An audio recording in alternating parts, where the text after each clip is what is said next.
Cuando decimos 1872, que es la fecha de nacimiento de Aurobindo Ghoshe, antes de concedérsele el nombre de Sri Aurobindo, pues nos parece muy lejano, ¿no?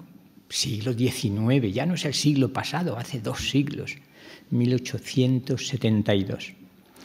Sin embargo, los clásicos no mueren cuando muere su cuerpo físico. De hecho, seguimos hablando de Platón y de Aristóteles y de Miguel Ángel y de tantos otros, y del Buda y de Jesús, el Cristo, y siguen estando de actualidad. Así es que no importa mucho, nace en Calcuta, en el norte de la India, y cuando tiene, tan joven como a los 7 años, su padre, que era un médico formado ya en Occidente, en Inglaterra, manda a Sri Aurobindo y a sus 2 hermanos a estudiar a Inglaterra.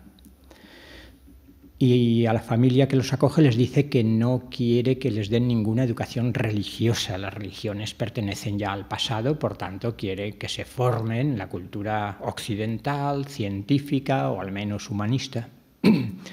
14 años va a estar en Manchester, en Londres y en Cambridge, lo cual le permite posteriormente ser uno de los más claros e insignes pioneros de la síntesis Oriente-Occidente. 14 años en Inglaterra, vuelve a su país. A mí me gusta hablar de los distintos rostros que muestra Sri Aurobindo, y en este momento solo habríamos visto el rostro poético. El primer libro que publica Sri Aurobindo, Canciones a Mirtila, es un libro de poemas. Y el último que escribirá es el retoque final de Savitri, que es un magno poema de unas 700 páginas, que es una verdadera maravilla, un poema filosófico, cosmogónico, yógico, místico, gnóstico, como se quiera denominar. Está traducido, no només al castellà, sinó també al català, per si algú vol en català. Sri Aurobindo, poeta. Poeta me he sentido sobre todo toda la vida, dice Sri Aurobindo en alguna ocasión. Pero cuando llega a su país, contempla el vergonzoso dominio colonialista del Imperio británico sobre su país, y entonces empieza a emerger el rostro político de Sri Aurobindo. Tanto que se va a convertir en el líder del partido nacionalista radical que propugna, sea como sea, arrojar a los ingleses de madre India. Esto, a través de una falsa acusación, le va a llevar todo un año a la cárcel en Alipore, una falsa acusación de lo que hoy llamaríamos insurrección ante la reina del Imperio Británico, le hace estar un año en la cárcel. Estamos ya en 1908. Hasta entonces Sri Aurobindo no había tenido ninguna formación ni religiosa, ni espiritual, ningún interés, ninguna búsqueda. Pero un año antes de entrar en la cárcel, su hermano le dice: viene un yogi que quizás puede enseñarte a meditar. Sri Aurobindo dice: bueno, vale, seguramente me será útil la meditación si consigo concentrarme mejor para combatir a los ingleses, así es que voy a meditar.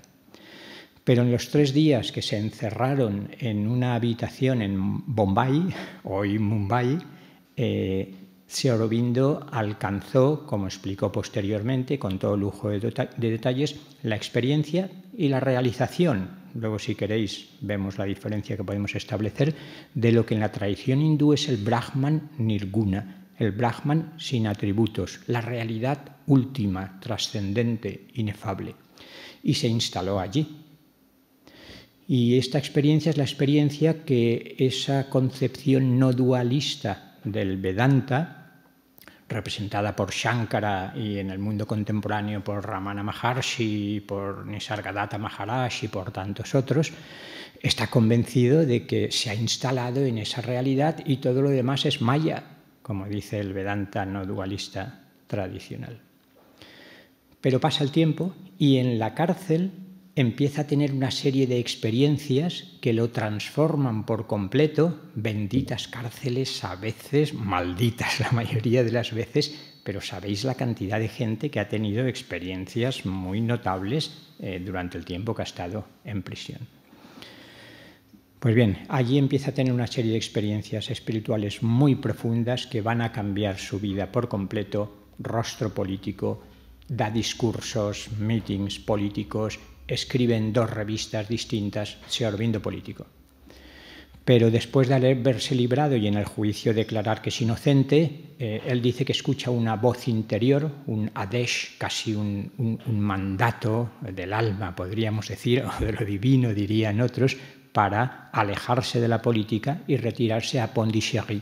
Pondichéry era un protectorado francés, con lo cual los ingleses lo dejarían más tranquilo. Cuando llega allí empieza a emerger el rostro yógico de Sri Aurobindo. Queda un poco atrás el rostro poético, del todo el rostro político práctico, como compromiso práctico, porque nunca se anulará el interés teórico por las cuestiones políticas internacionales que en aquel momento están teniendo lugar, pero pasa a primer lugar el rostro yógico y empieza una sadhana, es decir, un trabajo interior, una autodisciplina que le va a permitir tener todo tipo de experiencias. Cuando empieza a ser un poco conocido, un diplomático francés ha oído hablar de él y quiere empezar una revista de síntesis Oriente-Occidente. Paul Richard coge a su mujer, Mirral Fasa, y le dice: vámonos a la India, que quiero conocer a un yogi que está emergiendo y pedirle que colabore en esta revista. Hay un momento muy hermoso cuando Mirral Fasa, la esposa entonces de Paul Richard, esperando por primera vez el descenso por una escalera que hay allí en el ashram de Pondicherry de Sri Aurobindo, cuando lo ve aparecer exclama interiormente: Dios mío, pero si es el maestro que se me ha estado apareciendo en sueños durante años y años, que sin saber muy bien por qué yo le llamaba Krishna, por llamarlo de alguna manera. Pues bien, esta mujer va a ser un flechazo espiritual, hoy algunos dirían un encuentro de 2 llamas gemelas destinadas a tener una misión importante, y aunque se va a Japón con su marido, volverá, y en 1920, Sri Aurobindo llega a Pondicherry en 1910. En 1920, Mirral Fasa, que pronto será conocida como la madre, símbolo muy importante en la India, algo así como considerar a una mujer la encarnación de la madre divina, de la Shakti. Mirral Fasa, o la madre, va a quedar ya el resto del tiempo co-creando con Sri Aurobindo lo que podemos llamar el yoga integral y supramental. No quería detenerme tanto en la biografía, estamos en 1920. En 1926 Sri Aurobindo tiene una experiencia todavía más trascendental que él denominó el descenso de Krishna, justamente. No entremos en todo caso en el diálogo lo que significa eso. Digamos tan solo que él lo explicó cuando le preguntaron, diciendo que eso corresponde a lo que él llamaba la conciencia sobremental. Digamos que es como el umbral o el estadio inmediatamente por debajo de la conciencia supramental. No os preocupéis por estos términos, los que no los conozcáis ya, luego intentamos aclararlos. En 1926 se retira a su habitación porque dice que tiene un trabajo interno que realizar muy intenso, y Mirral Fasa, desde entonces la madre, es reconocida por los discípulos como la contraparte, como el principio femenino que está realizando lo que Sri Aurobindo está pensando y queriendo, y por tanto entre ambos forman el maestro de muchos discípulos que se van acercando al ashram.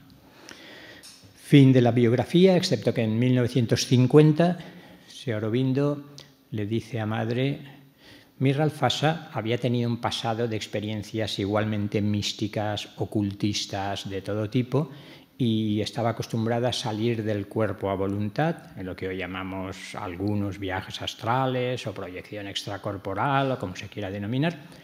Y el caso es que Sri Aurobindo, ya con 80 años, le dice: para continuar el trabajo que estamos haciendo, alguno de los dos debe pasar a la otra parte del velo. A nosotros nos asustaría esto, a la mayoría, ¿no? Sin embargo, Mirral Fasa le dice: no te preocupes, yo estoy acostumbrada a salir, me voy yo y sigo trabajando desde allí.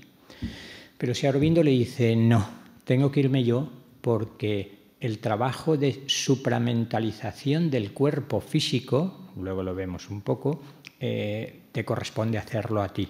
Tu cuerpo está más preparado para ese trabajo que tenemos que realizar.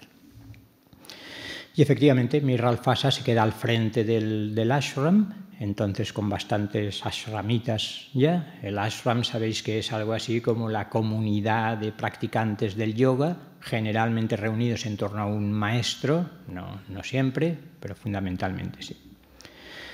Fin de la presentación, 4 datos biográficos. Rostro poético, rostro político, rostro yógico, rostro filosófico. Cuando le propone escribir la revista desde 1914 a 1921, Sri Aurobindo está expresando una cantidad de concepciones profundísimas, de las cuales la obra maestra se considera que es La vida divina, que tiene más de 1000 páginas, y La síntesis del yoga es otra de sus obras con otras más de 1000 páginas, y va escribiendo en lo que podríamos llamar, entre comillas, su rostro filosófico. Yo más bien diría, o lo llamaría su rostro gnóstico, porque no es filosofía en el sentido habitual. Filosofía es amor a la sabiduría, es aspirar a la sabiduría. La gnosis es la sabiduría misma, la sabiduría incluso divina, si se quiere. Pues bien, Sri Aurobindo yogi, Sri Aurobindo filósofo, Sri Aurobindo maestro espiritual que se va a rodear de discípulos. Vamos al tema. Este personaje, que no es un mero poeta, aunque es un grandísimo poeta, que no es un filósofo al estilo de nuestros maestros del pensar occidentales, es mucho más, que ha ofrecido no una concepción racionalista, reflexiva del mundo, sino, desde mi punto de vista, una revelación, no sé si decir supramental, que presenta una visión del mundo y una propuesta práctica, sobre todo a través del yoga integral, muy específica. Pero nuestro tema hoy era la conciencia y la evolución espiritual según Sri Aurobindo. Y con el tiempo que he dedicado a la biografía voy a ser todavía más breve de lo que pretendía. En el diálogo supongo que tenemos un límite, pero desarrollaremos otras cosas. ¿Qué es la conciencia? Es curioso, ¿no? Es lo que más cerca tenemos. Podemos dudar hasta de nuestro cuerpo. Pensemos en nuestro maestro del pensar, Descartes. A lo mejor es un sueño todo esto, pero que estoy soñando, ese contenido de conciencia, que pienso, que soy consciente de que algo soy, aunque no sepa qué, al menos una res cogitans, una sustancia pensante, un algo que piensa, eso soy. Pues bien, es lo que más cerca tenemos. Para muchos es aquello de lo que no podemos dudar en absoluto y, sin embargo, nos resulta la más desconocida. Tan desconocida que poco a poco, con el auge de la ciencia moderna, la ciencia va a terminar siendo considerada una especie de epifenómeno del cerebro. Esto nos lleva a una de las concepciones principales con las que Sri Aurobindo entra en diálogo. Llamémosle concepción materialista, sin prejuzgar y sin cargar ese término de las connotaciones negativas que para los espiritualistas suelen tener. Concepción materialista en el sentido de que el origen, el fundamento de todo lo que existe es una energía que podemos llamar material, materia, o hoy diríamos energía. Y en el caso de la conciencia, pues obviamente se supone, incluso la mayoría de nuestros insignes neurocientíficos actuales, que sin el cerebrín que tenemos, eso que llamamos conciencia o mente o pensamiento, no va a existir. Por tanto, depende tanto de la materia, que es el verdadero origen y la verdadera sustancia de las cosas, que es una especie de epifenómeno, decíamos antes. Sri Aurobindo ve las cosas de una manera muy distinta. Sri Aurobindo dice, es justo lo contrario. Ni el materialismo, que cree que el origen es la materia, ni el vitalismo, que cree que es la vida. Pensemos los filósofos de la sala, o en Nietzsche o en Bergson, que si Aurobindo conocía, pero no es un gran lector, no fue un gran lector de filosofía. Pero en ellos dos y en otros muchos parece que la vitalidad, la vida o la voluntad de poder que decía Nietzsche es lo fundamental de la existencia. Tanto energía, materia como vida, dice Aurobindo, son poderes, pero poderes derivados de una realidad mayor. De la razón, como dicen los racionalistas, de la inteligencia. Pues no, tampoco de la razón, al menos tal como se ha entendido habitualmente. Digamos que la razón o nuestro pensamiento es un modo de funcionamiento de la conciencia. Demos un salto. La realidad primigenia, primordial, última, es la conciencia. Una conciencia infinita, una conciencia absoluta, que va degradándose, por así decirlo, y en grados cada vez más densificados va creando los distintos planos de la existencia hasta crear el plano material. Relacionemos esta conciencia con la evolución. Aurobindo dice, pero ¿cómo estos evolucionistas, fijaros, finales del XIX, principios del XX, el evolucionismo darwinista está en pleno auge? Aurobindo dice, pero ¿cómo estos señores que quieren ser tan racionales pueden concebir? Lo que hacen es describir que de lo que ellos ven, de la materia inerte ha surgido la vida, seguimos sin saber muy bien cómo, y luego de la vida, de organismos biológicos, de organismos materiales vitalizados, por así decir, biológicos, de repente aparece un tipo de seres que encarnan lo que podríamos llamar la mente. Encarnan seres mentales, los seres humanos. Pero, ¿de verdad a ustedes les parece tan natural pensar que lo superior viene de lo inferior? Si aceptamos esta terminología de superior-inferior, porque la reflexión o los sentimientos elevados, ¿de verdad que ustedes piensan que la magia de Maya, por así decirlo, es tal que puede proceder de una energía material? No, desde mi punto de vista, dice Aurobindo, y desde mi experiencia, no.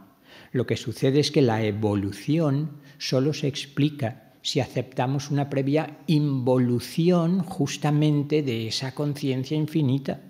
La conciencia absoluta se expresa en el espacio y el tiempo, o en los múltiples espacio-tiempos del multiverso, del omniverso en el que vivimos, no lo compliquemos demasiado, y llega a dormirse, por así expresarlo, en la materia. Pero justamente porque está en su interior, porque la supermente, la conciencia supramental, que va a ser el hilo conductor teórico y práctico de Sri Aurobindo, la conciencia supramental, que es algo así como la inteligencia divina, si se quiere, está implícita. ¿Recordáis David Bohm, que ha hablado del orden implícito o del orden implicado? Entonces, justamente porque esta conciencia infinita está implícita en la materia, puede explicitarse, puede explicarse. Estaba implícita, ahora se explicita. Pero si no aceptamos, incluso racionalmente, tanto mejor si es posible una experiencia de conciencia cósmica. Aquí entramos en experiencias que nos suelen resultar muy extrañas, pero quizás sea posible entrar, digamos, en la memoria de la conciencia infinita y ver cómo ha tenido lugar el proceso. Aparquemos eso porque puede parecer muy extraño a algunas mentes. El caso es que tenemos, claro que evolución. A partir de la materia ha evolucionado una realidad biológica y de los seres vivos han surgido seres mentales. Vale, hasta aquí incluso podemos admitir en parte el evolucionismo darwinista, aunque nos faltaría algo más, complementarlo con algo más. Hasta aquí más o menos conocido y aceptable. Digamos que la innovación fundamental de Sri Aurobindo consiste en decir: estamos en el umbral de un nuevo periodo histórico. Estamos en el umbral del surgimiento de un nuevo modo de ser que ya no es ni material, ni vital, ni mental, sino supramental. El término no sé si es el mejor elegido, lo de supramental, que por cierto no quiere decir una hipermente, sino una realidad radicalmente distinta de la mente. Por resumir mucho, ¿en qué sentido es distinta? Lo que entendemos por mente, como solemos conocer, es nos hacemos representaciones mentales de las cosas. Tenemos conceptos o imágenes que tratan de representar cómo es la realidad. Con lo cual nos perdemos en una serie de mediaciones que al final ya no sabemos si lo que conocemos tiene algo que ver con la realidad o la cosa en sí, que decía Kant, es incognoscible y lo que conocemos son solo apariencias. Dice Sri Aurobindo, una de las características de la conciencia-energía supramental es que es un conocimiento por identidad. ¿Qué quiere decir esto? Conozco todo lo que existe porque lo soy. Porque todo lo que es, todo lo que existe, no es más que la exteriorización de y en la conciencia única. Por tanto, atención al vértigo metafísico en este salto que consiste en decir, experiencialmente uno puede descubrir que mi identidad no termina ni en mi cuerpo, ni en mi mente, ni en mi ego, sino que mi verdadera identidad última es la conciencia infinita. Por tanto, si llego al centro de mi ser, porque esa conciencia infinita no es otra cosa que el centro de mi ser y el centro de todos los seres. Es el punto adimensional en el que aparecen y desaparecen todos los mundos de todas las dimensiones. Por tanto, el conocimiento supramental es un conocimiento directo, inmediato. Nada que ver con el conocimiento indirecto, mediado, representativo. Lo conozco porque lo soy. Mira, debe estar Descartes por aquí cerca porque no es habitual que me venga Descartes, es una broma, obviamente, tan a menudo. Cuando Descartes dice la primera certeza, lo primero de lo que no puedo dudar, es de que estoy pensando. Es decir, lo que soy es una sustancia pensante y esto no me lo niega nadie porque es un conocimiento directo. No es que yo me crea porque una revelación ha dicho o alguna autoridad ha dicho que yo existo, pero si es que lo estoy experimentando directamente. Pues esto podría ser una analogía inferior de lo que es el conocimiento por identidad de la conciencia supramental, que allí donde lleve su atención es capaz de conocer directamente esa parte de sí misma que es lo que sea. Por tanto, estamos en ese momento de la evolución guiada por la conciencia supramental. ¿Y qué es el ser humano y hacia dónde va a evolucionar? Dejadme, como hay que resumir mucho, que hable de 3 transformaciones. Sri Aurobindo ha hablado en varias ocasiones de 3 transformaciones fundamentales para que la evolución vaya avanzando. A mí me gusta añadir una 4ª, porque Sri Aurobindo habló de una transformación anímica, una transformación espiritual y una transformación supramental. También habló de lo que voy a llamar transformación psicológica, pero no le dio ese nombre y se centró en las otras. Lo que llamo transformación psicológica significa ir afinando y afilando los instrumentos de nuestra personalidad a través de los cuales se va a ir expresando cada vez con mayor fuerza lo que verdaderamente somos. Por tanto, aquí también hay un trabajo psicológico de transformación. pero como si Aurobindo lo trató menos, o por lo menos no con ese término, lo dejamos de lado. Vamos a sus tres conceptos fundamentales. Transformación anímica. Si Aurobindo toma de Mirra Alfasa un término que hasta que ella no vino no utilizó.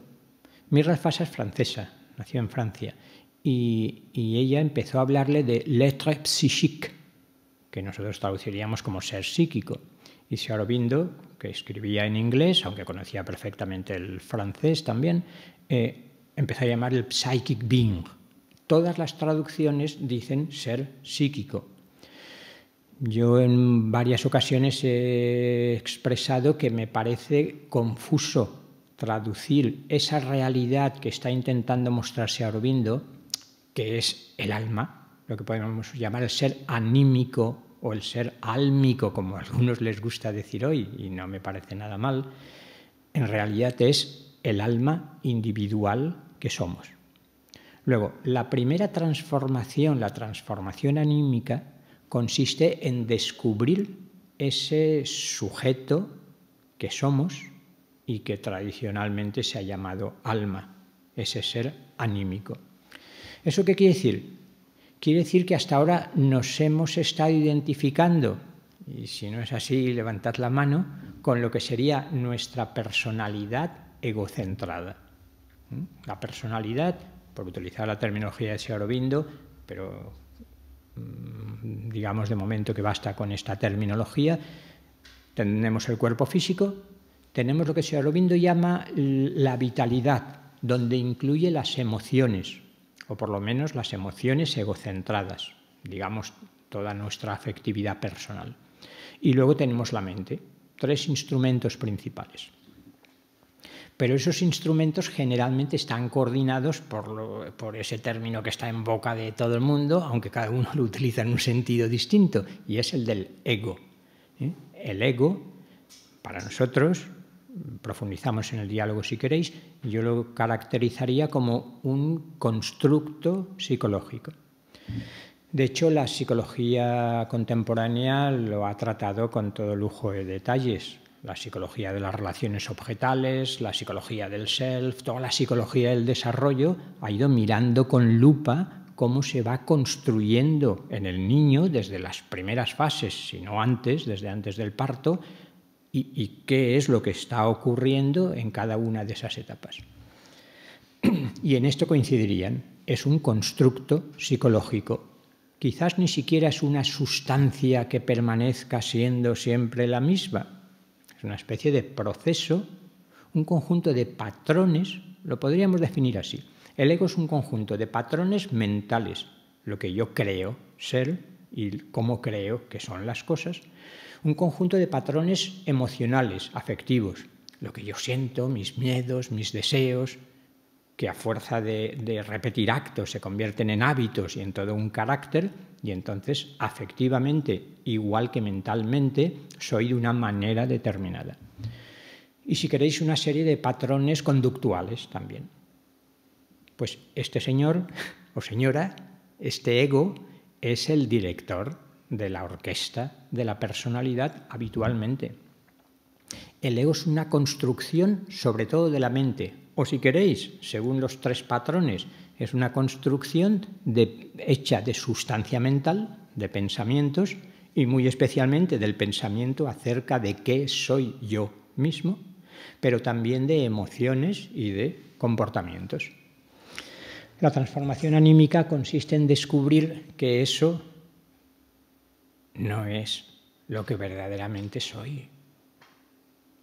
Descubrir una identidad mucho más profunda ante la cual aquello cae de rodillas, podríamos decir, al ver la grandeza y la magnificencia de esa chispa de lo divino que constituye nuestro propio ser anímico, que no tolera más que lo que es belleza, lo que es verdad, lo que es bondad, lo que es justicia.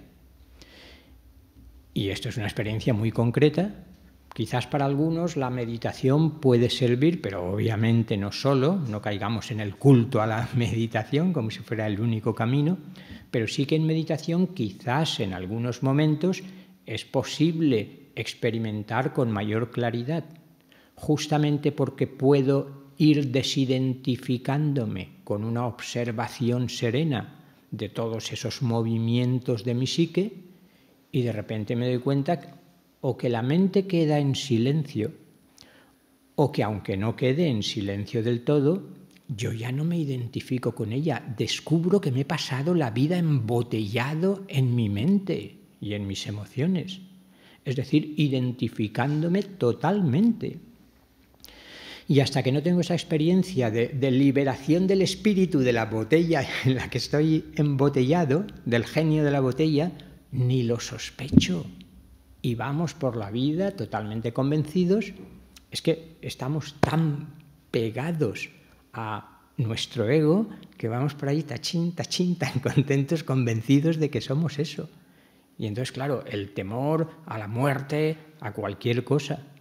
Los que han tenido una experiencia cercana a la muerte, qué gozo saber, porque han visto por experiencia directa, que con la muerte no termina todo, que estoy más vivo que nunca, más expandido, más libre, más armónico, y que el cuerpo es el envase, como dice esta, la vestidura, el instrumento, el vehículo a través del cual me estoy expresando en esta densísima tercera dimensión, pero que soy un ser multidimensional y que parte de la evolución consiste en ir haciéndome consciente de las otras dimensiones en las que ya existo, pero aquí ni me entero. Por tanto, para respetar un poco el tiempo dicho, transformación anímica. Me desidentifico de mi identificación habitual con el ego y la personalidad y descubro el sujeto, el ser anímico, álmico, libre que soy desde siempre y para siempre. Sri Aurobindo, que como buen hindú, yo no diría hindú, yo defiendo que Sri Aurobindo no es parte ya del hinduismo. Ay, como me oigan algunos, sí, es parte del hinduismo, pero sobre todo está encarnando ya y proponiendo lo que yo prefiero llamar una espiritualidad transreligiosa.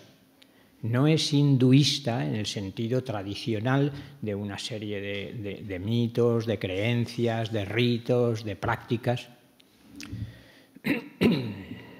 Es un hombre libre que ha realizado las verdades fundamentales del hinduismo y quizás de otras religiones y hace su propia propuesta universalizable, podríamos decir. Pues como buen indio, si no hindú, indio ya sabéis que es denominación para el aspecto político y hindú es el aspecto religioso. Hay muchos indios que son hindúes, pero hay muchos indios que son budistas o sikhs o jainistas o lo que sea.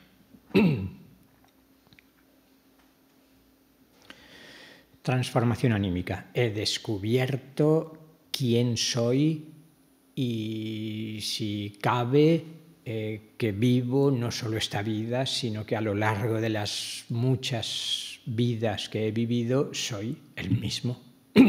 Y que es aquella parte de mí que está evolucionando de una manera especial.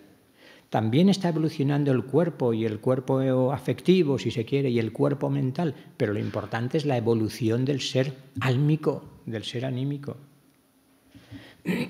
Transformación espiritual. Decía, como buen indio, hindú, sí o no, utiliza el sistema de chakras y entonces a la hora de la meditación, el despertar del ser anímico en nosotros, digamos que podría correlacionarse con la meditación en el chakra del corazón, en el chakra anahata.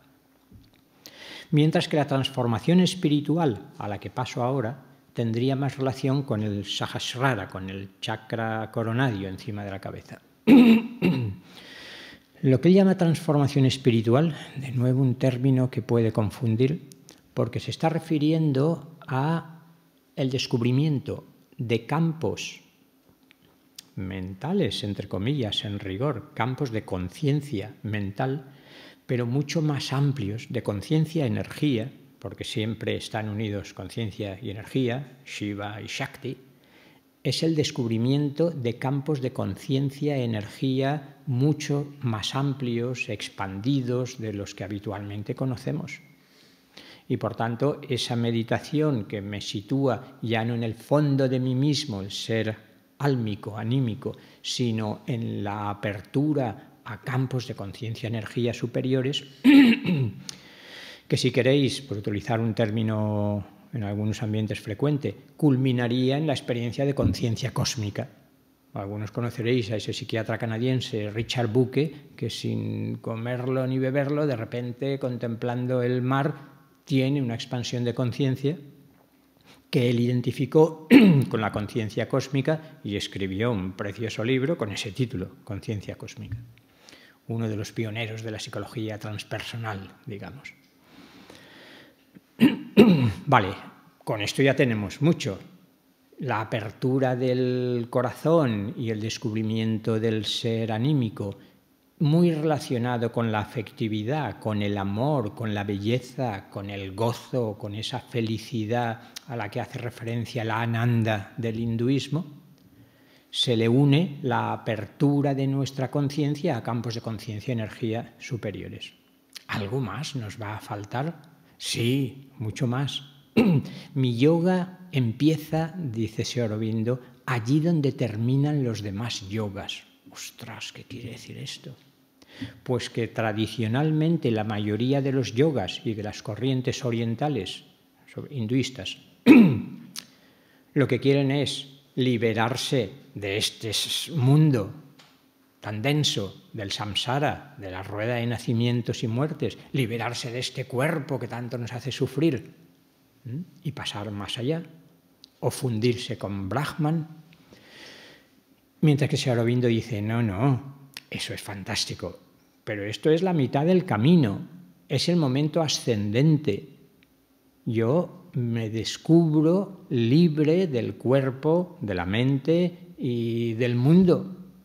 Pero también he descubierto que mi objetivo último no es una liberación más allá de este mundo y este cuerpo. Mi liberación es una liberación en el mundo y en el cuerpo. Y eso supone una transformación muy profunda de mí mismo primero y de todo el mundo en el que vivo después. Esta es la transformación supramental, porque en ese ascenso a los planos superiores de conciencia lo que he descubierto es la conciencia supramental, donde todas las paradojas que desesperan a la mente y todas las aparentes contradicciones quedan resueltas. La supermente, la conciencia supramental, es el conocimiento que lo divino tiene de sí mismo y de todo el universo. Un conocimiento directo, un conocimiento por identidad. Bueno, en todas las tradiciones se ha hablado de omnisciencia, pues esto sería la supermente. En las tradiciones religiosas habituales no hay mucho inconveniente en reconocer que Dios es omnisciente. Está en el budismo, de hecho el Buda se le reconoce como omnisciente, los jainistas hablan de omnisciencia, en el hinduismo Brahman es omnisciente. La originalidad, si se quiere, también se puede comentar, de Sri Aurobindo, es decir, en su propio plano, la gnosis divina, la supermente es la sabiduría del logos, por utilizar distintos lenguajes y que uno enganche más con un lenguaje que con otro.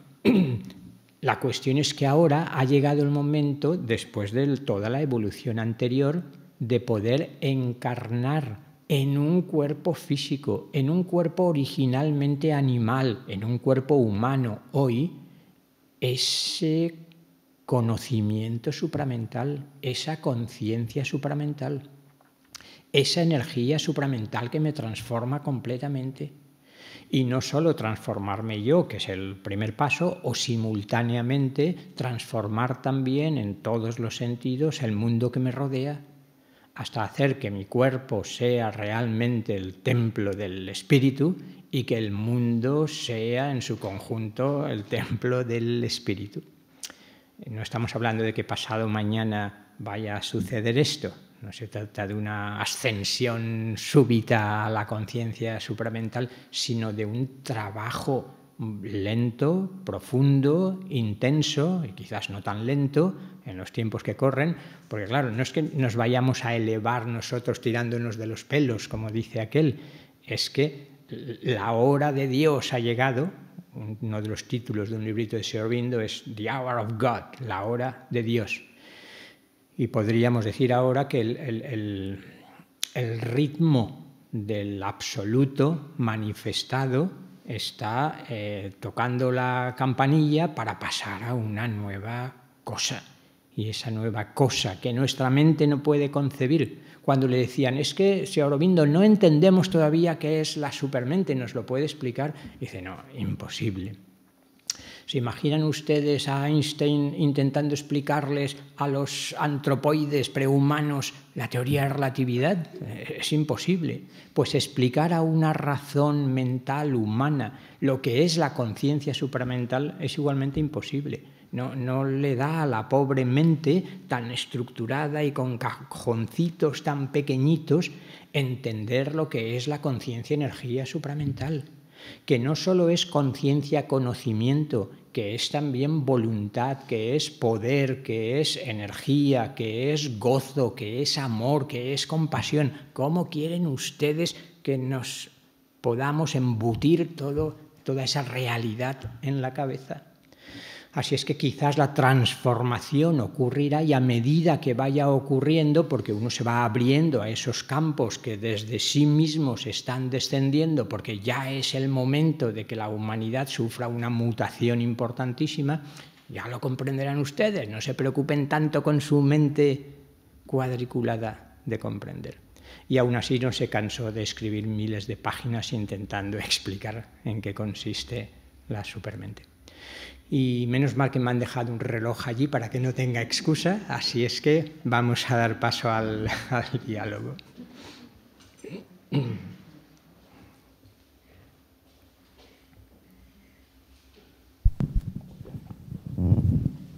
Gracias por la explicación que nos ha dado. No sé si hay alguien.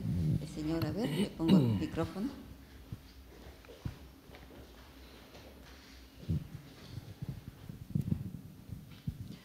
Sí, a partir de que tiene una visión, digamos, que engloba a todas las religiones o transreligiosa, yo situándome un poco en la perspectiva del cristianismo, claro, el concepto de un Dios personal, ¿no? Y de un ser humano singular, único, que se tiene que ir haciendo, y desde una perspectiva no de otras vidas, claro, la idea de cómo te vas creando ese yo profundo, que es más allá del yo y del ego, ¿cómo queda, no? Porque claro, no somos dioses, digamos, no, es una relación, por lo tanto, se parte de ser criatura, que te vas creciendo. Y entonces es el cabo de la vida, claro.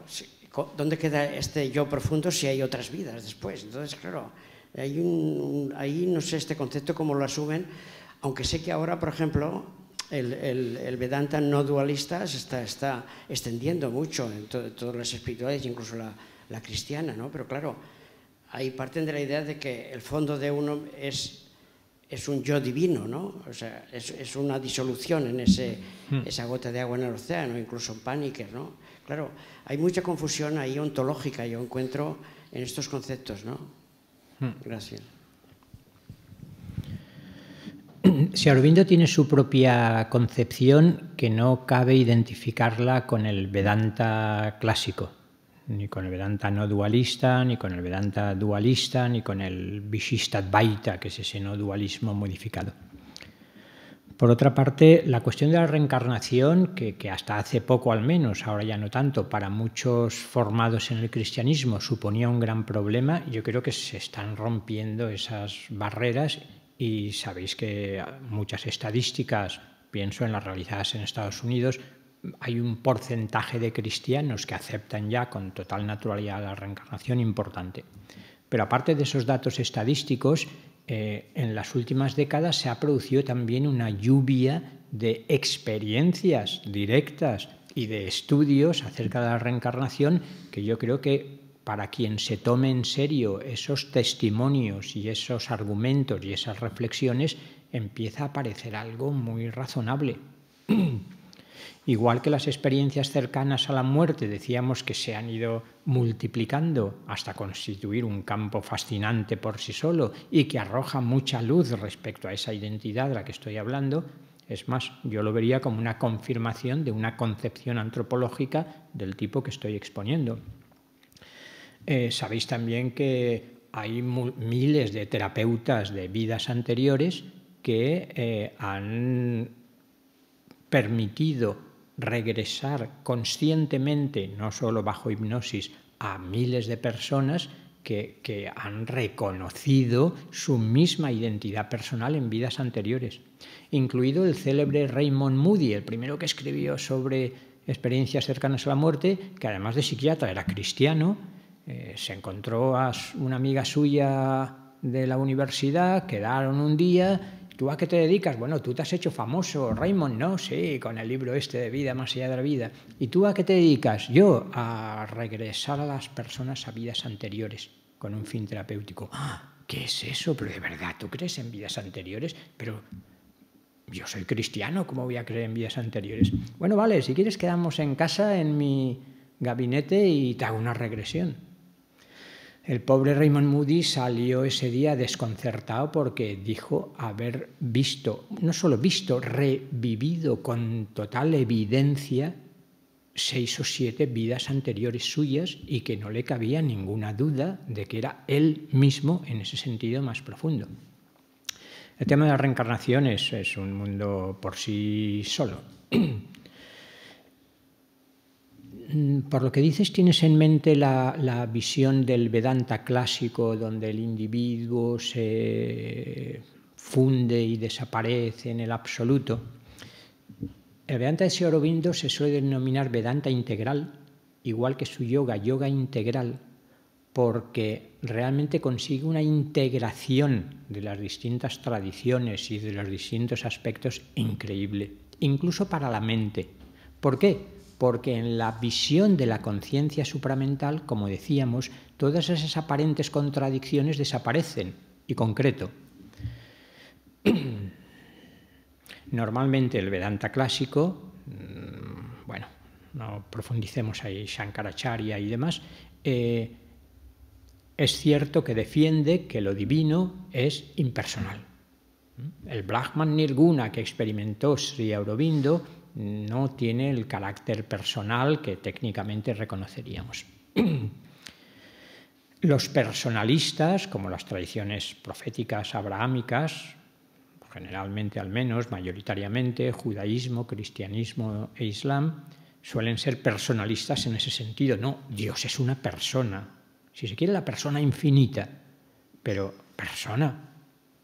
Y la incomprensión entre unos y otros, la comprensión de aquellos que defienden un absoluto impersonal y quienes defienden un absoluto personal, Sri Aurobindo dice, mi experiencia, a través de una conciencia ampliada, no hace falta decir supramental, y mi propia reflexión, me hacen ver que estas caracterizaciones son conceptos puramente mentales y que cuando uno entra en contacto con el misterio divino, se hace añicos la distinción entre personal e impersonal. Está mucho más allá del aspecto personal y del aspecto impersonal, pero es que ambos son reales. Igual que decíamos, Dios es eterno. Y los hindúes tradicionales, muchos dicen, vale, entonces el mundo que es temporal es maya, es una ilusión. Sri Aurobindo dice, no, pero si es que se puede ver con toda claridad que por una parte está el Dios eterno, pero que ese mismo Dios eterno, ¿quién iba a ser si no? Efectivamente, no es creacionismo en el sentido tradicional, sino emanacionismo, si se quiere decir. La única sustancia existente y el único sujeto infinito existente es el que despliega sus cualidades inherentes y se despliega como universo, como seres humanos y no humanos de todo tipo. por lo cual la realidad integral y la experiencia integral de la realidad descubre la dimensión eterna, pero también la dimensión temporal. Ahora aparece por aquí Platón. ¿Cómo define Platón el tiempo en el Timeo? El tiempo es la imagen móvil de la eternidad. La realidad tiene una dimensión que es pura trascendencia de todo espacio-tiempo, pero es esa misma realidad la que se permite el lujo de manifestarse en el espacio y el tiempo. Último ejemplo de esa reconciliación de aparentes contradictorios. La realidad última es una. Ekamevat vitiyam, dice Shankara. El uno sin segundo, no dual.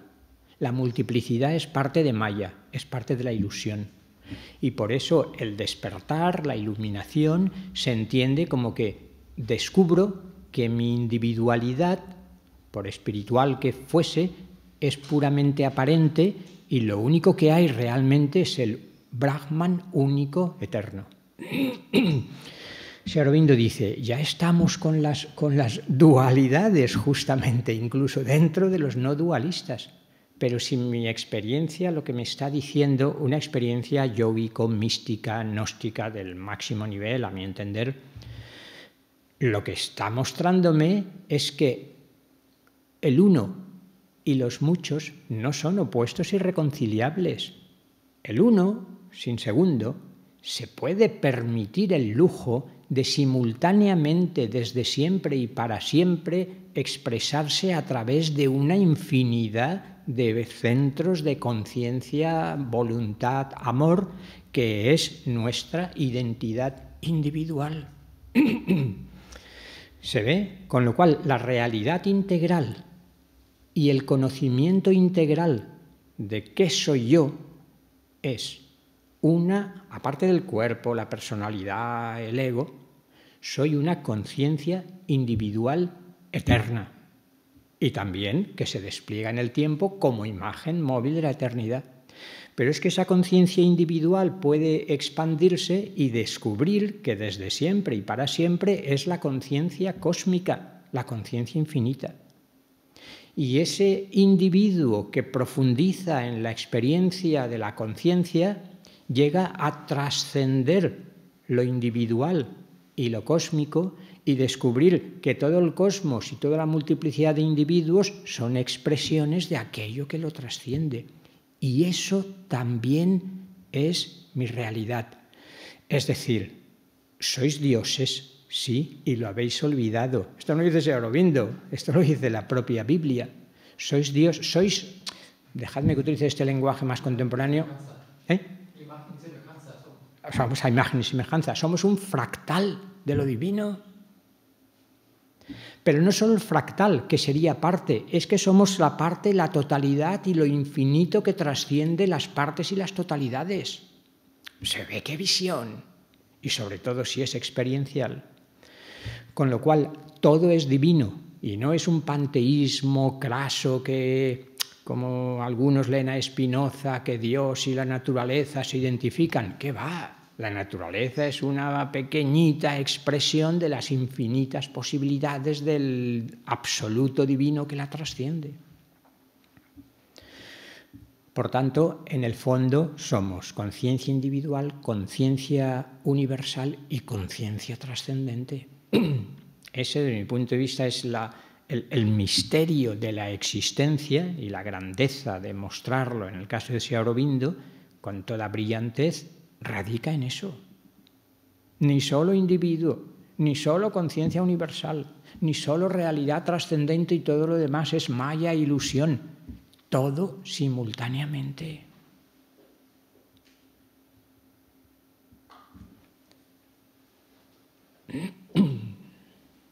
Gracias. No sé, ¿otra pregunta? Me quedaría la duda sobre cómo enfoca Aurobindo la disolución del ego. Hay que disolverlo, eliminarlo para trascender.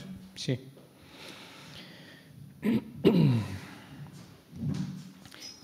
El ego fue la ayuda para evolucionar en un momento determinado. El ego es el obstáculo para seguir evolucionando a partir de determinado momento. Esto significa que, claro, aquí psicológicamente hay que ir con mucho cuidado. No podemos jugar con la idea de fuera el ego y yo me dejo llevar porque, es decir, solo, yo diría, cuando uno empieza a descubrir y a asentarse en una identidad personal más profunda que la egoica, no es que haya que matar al ego, sino que se cae solo porque he descubierto que no es mi verdadera identidad, que es aquello con lo que estaba identificándome y creyendo que es lo que soy más profundamente, y ahora descubro que no. Entonces es como el niño que está jugando en la bañera con juguetitos y no hay que quitárselos. Cuando cumple 10 o 12 o 14 años, pues deja los juguetes, porque le interesa otras cosas, porque ha descubierto que su identidad personal trasciende el ego y por tanto es que ya no necesita. Si habíamos dicho que el ego es el centro coordinador de la personalidad, mal vamos si no hay ningún centro coordinador de la personalidad. Así es que no nos confundamos que psicológicamente en su propio plano las cosas son a veces graves. Pero en cuanto descubrimos esa identidad personal más profunda, el ego está de más. Y uno está de más y tiene su propia inercia, como todos sabemos, quien ha observado, aunque sea un poquito, su ego. Incluso cuando uno empieza a desidentificarse del ego, sigue viendo sus movimientos. Pero yo diría, descubrir la estructura y la dinámica de nuestro ego es fundamental en cualquier trabajo. Esto no es Sri Aurobindo, hinduismo o cristianismo. Esto es descubrir de cómo se ha formado nuestro ego y qué dinámicas tiene, dinámicas mentales, emocionales y conductuales. Y mientras voy observando y desidentificándome, voy observando también hacia detrás, hacia adentro y reidentificándome o redescubriendo quién verdaderamente soy. Yo creo que esa sería la visión de Sri Aurobindo y en cualquier caso es como yo lo interpreto y sería mi propuesta. Nada de rápidamente querer machacar al ego cuando... ¿Y qué hago? ¿Y qué hago si no he descubierto ninguna identidad mayor? ¿Paso a identificarme con el primer impulso, la primera emoción que pasa por mi conciencia? No, ha de haber un centro coordinador. Y mientras no esté el otro, mientras no esté el rey, pues que esté el macarra de su representante. El payaso que en ocasiones hace payasadas y se pone muy contento cuando le aplauden y muy triste cuando le dicen algo. Alguien ha de haber. Luego busquemos nuestra identidad más profunda para que pueda caer solo el ego. Silvia, tú dirás el tiempo cuando se nos acaba, ¿eh? Sí, realmente es para agradecerle, pero también me pongo a pensar que el ego es necesario entonces y es parte del crecimiento, del desarrollo de la persona, ¿verdad? De la personalidad. Claro, permíteme muy brevemente que recoja la clasificación de las 3 gunas que algunos conoceréis del hinduismo. Tamas, que es lo pesado, lo inerte, lo oscuro. Rajas, que es lo activo, lo pasional también. Y sattva, que es el equilibrio, la luminosidad. Con esa terminología podríamos decir el ego también va evolucionando, pasa por tamas, pasa por rajas. Está muy bien tener un ego sádvico, pero hay que trascender incluso el ego sádvico, porque sigue siendo ego. Pero no queremos dar triple salto mortal, porque entonces nos caemos al vacío. Y normalmente no a la shunyata, a la vacuidad budista, sino a un vacío existencial, porque no sé ni dónde agarrarme.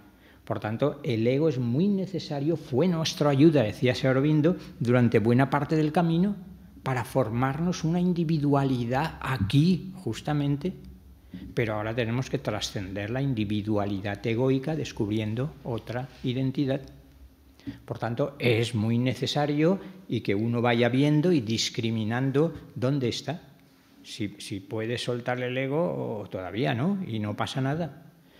Fijaros, las 3 gunas corresponderían a las 3 castas del hinduismo. La idea es la misma. No estoy defendiendo el sistema de castas, obviamente, pero las castas inferiores se supone que correlacionan más con tamas. Luego ya las clases guerreras y demás, los comerciantes, regidos por rayas, los brahmanes ya consiguen ese equilibrio, esa armonía, y luego de ahí el salto a la liberación. Luego, durante buena parte del camino, el ego es nuestra mejor ayuda, efectivamente. Muchas gracias, Vicente, por estar aquí, por toda tu conferencia, y a todos ustedes por haber venido. El próximo mes tenemos también otra conferencia sobre el hinduismo. Les estaremos enviando las invitaciones si nos han dejado su correo. Si aún no lo tenemos y los que lo tienen, pues muy bien, les esperamos. Muchas gracias. Gracias, Silvia, y gracias a vosotros.